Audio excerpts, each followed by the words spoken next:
Hi guys, doing a little bit of maintenance today on my vegetable beds, and I wanted to show you on tomatoes. Now, some people put cages around them, put strings up, and all these fancy contraptions, and what I found works best over the years is just to put some poles up, and I've used bamboo that I split in two, put down here into the ground, and planted the tomatoes, then put the poles in, and I'm using cotton twine to bind them to the poles, but there's a few things that people don't know about tomato plants, and I just want to share them with you. I'm out here today. It's rained for like 3 solid days. We got 5 inches of rain total. It flooded here a little bit, but we're way up on the hill, so it really doesn't affect us that much. Tomatoes get these things that my mom referred to as suckers, and I think that's the correct term, but if you can look in the bins where the branches come out, they get these little new growth, okay? Now these are very tiny.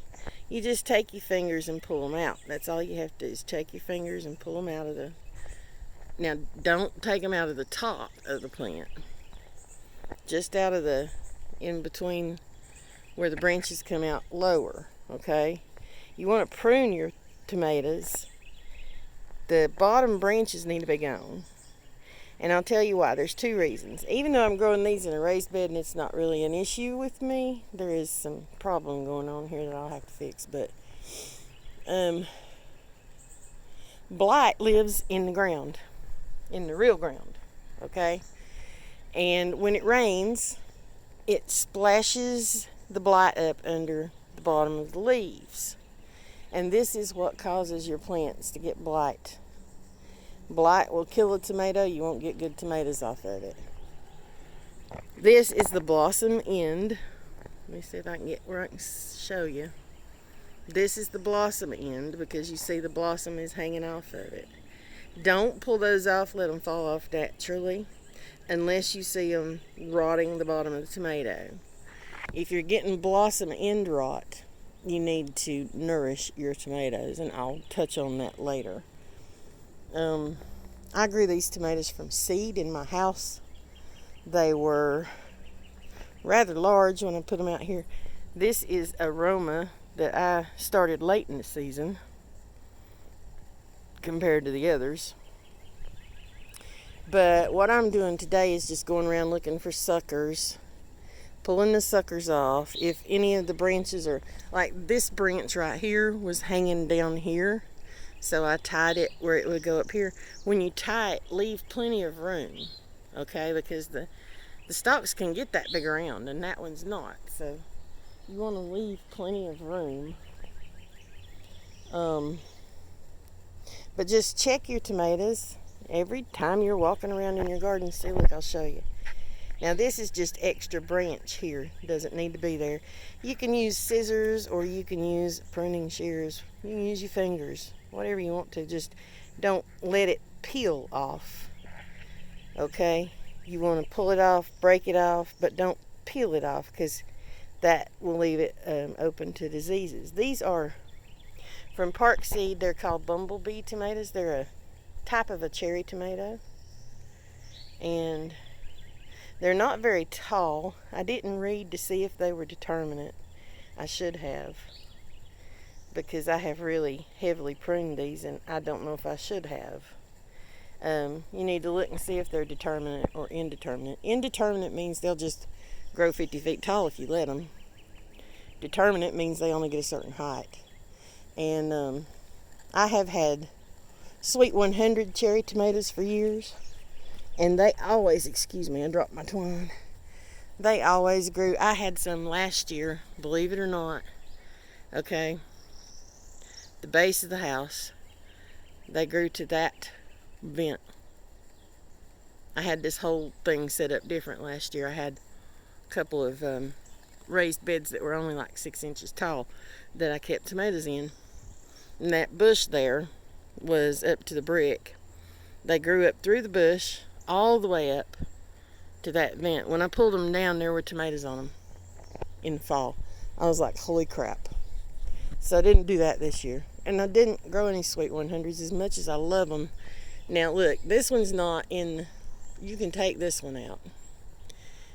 Yes, it's in the center here, but if you'll look, there are blossoms, which are going to be tomatoes. So this is actually the center stalk, okay? So that sucker could come out. So can this one here. Same thing. If you see any leaves, like these have got some yellow on them, I always just cut that branch off if that's a problem. And don't leave it in the bed. Put it in your compost bin or get it far away from your tomatoes. For some reason, Cherokee Purple tomatoes, they're an heirloom variety. The Bumblebee's not, the Fireworks is not, and neither is the Celebrity. But the Cherokee Purple is an heirloom variety. And I'm going to walk around here to show you something about the Cherokee Purple. I had bought the seed, and about 70% of them came up with a fungus. So the place I bought the seed from apparently had some that had the fungus, because I was growing them in sterile soil inside. But this is a Cherokee Purple here, and if you'll look at the bottom of it right here, I don't know if you can see that. That's not fungus, but they get this fungus that turns yellow and it's kind of slimy. And if you get Cherokee Purple or any heirloom tomato that does that, you need to get it far away from your other tomatoes.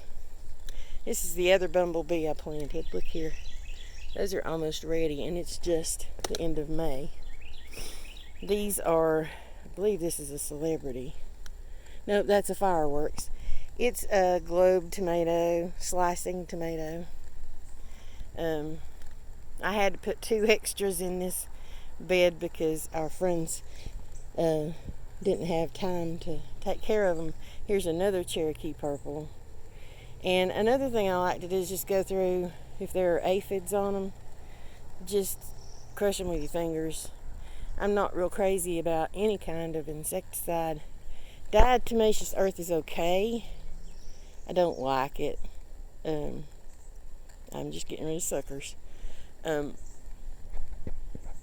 Because diatomaceous earth kills bees. And we have a real problem with bees dying on this planet. And we have got to take care of them, because without bees, you don't have oxygen. Because they pollinate, guys. They pollinate all this stuff that produces the oxygen that we breathe. So you have to take care of things. I got to get in here today and pull up all that stuff. But these are peanut beans. In the corner over there, I've got some eggplant, and I am going to have to put some diatomaceous earth on it, because something is just gnawing my eggplant. I'll show you if I can get in here without falling. Okay. These are Brussels sprouts. They're really coming along right nicely. And I put them way too close together. These are all Brussels sprouts, and these are cabbages, and those are cauliflower. And they're way too close together, but I have limited room. So when my cauliflower starts getting heads on it, I'll just wrap the leaves around them and tie them to keep the heads white, and that'll give a little more room. But this is what's happening to my eggplant. I had 3, now there's 2. And what it is there are little bugs that like those better than anything else, even though I planted a rosemary beside it, which should keep some of them away. It's not keeping them away. So I've got to do something. Uh-oh, I just pulled up a corn. Oh well, that's all right. I planted some corn in here and I keep pulling it up. It's okay because we're not big corn eaters. I like it, but it's not like one of my favorite things.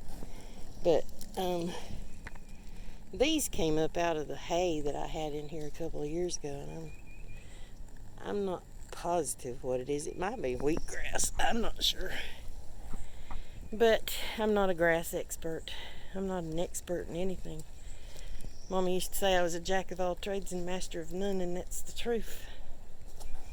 If you don't know, my mother passed away a couple of weeks ago. It'll be 2 weeks tomorrow. She had macular degeneration and no hope. And that's all I'm going to say about that. At any rate, these are my turnips that I've planted. And I've got to thin them because I want turnips. I don't want turnip greens. And then we're going to go right in here real quick. I was tying up my cucumbers, and I'll show you that in just a second. Go right in here real quick and show you something. One of my mother's favorite things to grow was nasturtium. And they are wonderful.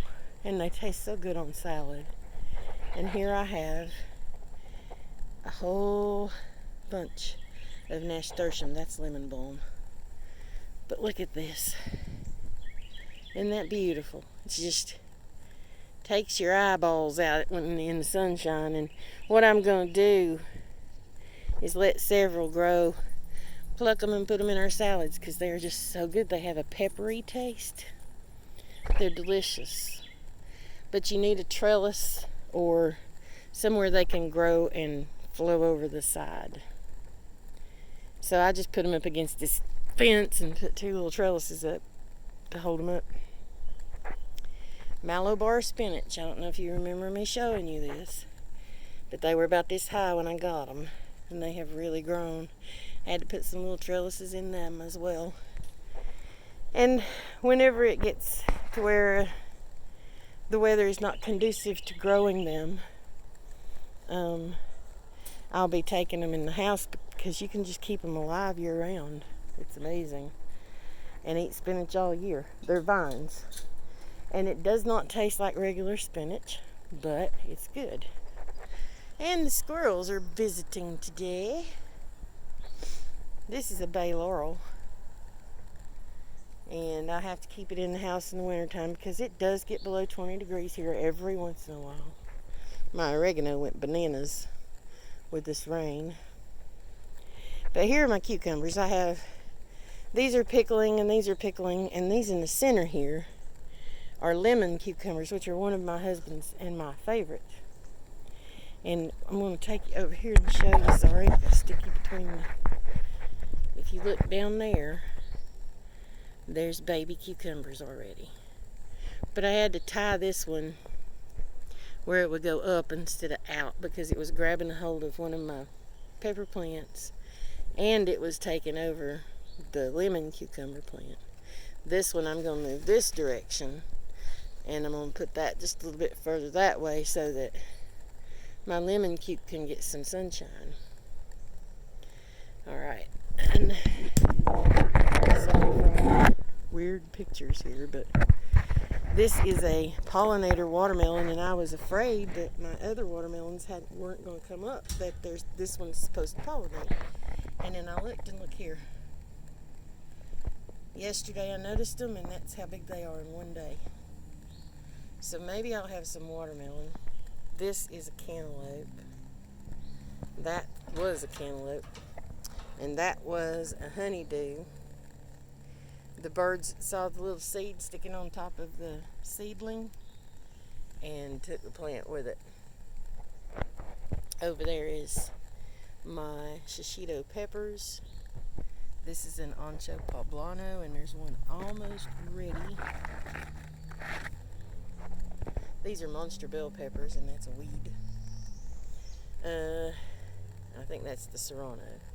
But I put one of my eggplants in here, and it's not getting eaten up like those over there. So, and it really needs to be in this bed because this way it can grow up and fall over, which is what it needs to do. So, look how much this German chamomile grew. It's about to flower. And my strawberries in here are getting nice big berries on them. And there's my James Kelway daisy. Bugs hate those. I'd like to get about 1,000 of them growing on my property. These are the radishes that I showed earlier. And I pulled some the other day. They're very delicious when they're small, but I'm going to let them grow. See, they pop up on the top. But these are very good radishes. And, of course, I've got my snapdragons. They took a beating in that rain, I swear, but they're beautiful flowers. See that? It fell off. They are gorgeous. These are onions. I have some celery coming up and some red onions. And I'll just really quickly take you down here and show you a couple things. And I take 2 walks a day through my stuff. Mostly for maintenance. And it's not hard work the hard work came building all of that. That was the hard work, okay? Planting all of this was the hard work. And every once in a while, about once a week, I have to weed whack down here between all of this stuff, and that's hard work. But maintaining your garden once you get it started is not hard. It can be a little frustrating if you have things that get diseases that you don't know anything about and don't know how to cure. Sometimes you just have to chalk up your losses and move on. And depending upon your grow zone, which, ours has changed. We used to be a solid zone 6, and now we're a zone 7. And if people think climate change isn't real, well, there's your proof. This is a Colorado blue spruce. That is a burning bush that I got from my mom before she passed. I can't remember which tree that is. I'll look it up. This is a black walnut that I have chopped 4 times because I didn't realize it was a black walnut. And that is, of course, elephant's ears. That is a viburnum. Similar to a snowball bush. Okay. These 3, there's 3 of them, are lilacs I got off of that lilac up there at the house. And I planted 2 lavender down here the other day, and they're doing really well. They smell so good. It's phenomenal lavender from Stark Brothers. I have 3 Washington hawthorns. These are 4 o'clocks, and usually this whole area here is full of them, but I just left a few this year because I'm planning on moving some of the flowers I've got growing up top down here, like some of my hibiscus and excuse me for sniffling, some bee balm and stuff like that. This is one of my strawberry beds, and the rain really did a number on the strawberries. But I've got some really pretty ones too. Check that out. Isn't that gorgeous? There's just something about growing your own food. Here's another hawthorn. And I'll tell you what I use these things for other than food. The hawthorns, you get hawthorn berries from, and you make a hawthorn berry elixir or extract, and it regulates your blood sugar. Not blood sugar, blood pressure. That is a witch hazel. Witch hazel's good for a lot of things. I'll have to tell you about that later. These are the roses I tried to save, and I don't think they're going to be saved, but I'm making this a wildflower field. Dave plowed it for me, and we spread a big bag of wildflower seeds from Fairy Morse, and I'm hoping we get a whole bunch. But anyway, I have my little magnolia and the fig trees. Sage is not just for cooking, it's for smudging. Okay, peach tree. It's doing really well. That tree is a Mutsu. I planted in memory of my mother. Got it from Stark Brothers, and man, it's amazing. Really good shape. It's already got new limbs coming out on it. Mom gave me a handful of money plant seeds a few years ago, and I've spread them everywhere. But you get them started, you'll have them every year. And then, of course, more elephant's ears, more lemon balm, and that's a Stella d'Oro lily, daylily. I planted these ferns here, and these are Japanese ferns that I keep cutting down for some reason. But my astilbe was here somewhere. I'm not a flower grower. Look, there's some peppermint. I don't grow flowers very well. I do well with herbs. And I'm sorry for breathing heavy. Hubby Sasquatch. I found Bigfoot. This is the Yukon Gold potatoes now. Look how tall they are. We planted them almost a month after we planted those. These are huge. And I need to backfill them just a little more because you can see the dirt has sunk. But I gotta move that maple tree. Hubby said we're gonna cut it down, and I said no, it's gonna get moved. These are red potatoes. These are Kennebec potatoes. And these are red potatoes. Peas. I had this, it was part of a canopy I used to take when I would go to do craft shows. And so I just took the canopy apart when it broke. And this quad pod was left. So I took it, and it's going to be my pea trellis. Here's some of the flowers I'm going to move down to the bottom. These are hibiscus that I grew from seed like 5 years ago, and they keep coming back more and more and more. My bee balm, I want to move some of them down as well because they get like this high. They're right here now. They get way up here. And I'd like to put some down here along the top of the wildflowers, but that's pretty much all I was going to show y'all today. Sorry for the many tours of my garden. Oh, don't kill this. Don't cut it down. That is one of the best medicinal plants on the planet. This is longleaf plantain. And as kids, we used to take it and pop the tops off of these. These are seed pods. Don't cut it down. Take it and soak it in olive oil or whatever kind of oil you want to put it in. Let it soak for about 3 months and then use it on cuts and scrapes and bruises. It's really good for bruises, really good for bug bites. You put it on a bug bite, you stop itching immediately. But anyway, so I have to tie up some more cucumbers, and I don't have my tripod out here to set my phone up on, so can't show you how. But I think you got the general idea by seeing what I was doing. This is my morning garden tour. Oh, and remember my microgreens?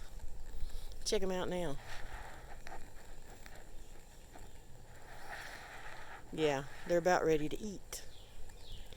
Don't buy those expensive microgreen kits. Buy you a tray, put some dirt in it, buy you a 99-cent packet of seed, and grow them yourself. You don't have to have anything special, just a sunny spot to sit them. And as you can see, they're under my canopy. So they're doing really well. I just go in there and turn them every day so that they don't lean all one direction. Anyway, I hope you guys enjoyed this, and thanks for watching my channel, and please click like and subscribe and tell your friends about it. I'm not one that really cares whether I get any kind of endorsements or anything, but I wouldn't mind. Who wouldn't? I'd like to get some free raised beds. I'm just kidding. No, I'm not. But anyway, purslane, look, it's coming up now. If you don't know, it has omega-3 fatty acids in it, which are usually only found in stuff like salmon. But there's a plant that has omega-3 fatty acids, and it's called purslane. Grows all over North America. Get you some. Eat it. I hope you guys enjoyed this mini tour. I hope that your gardening goes well. Chase your joy. Be kind every day. And peace.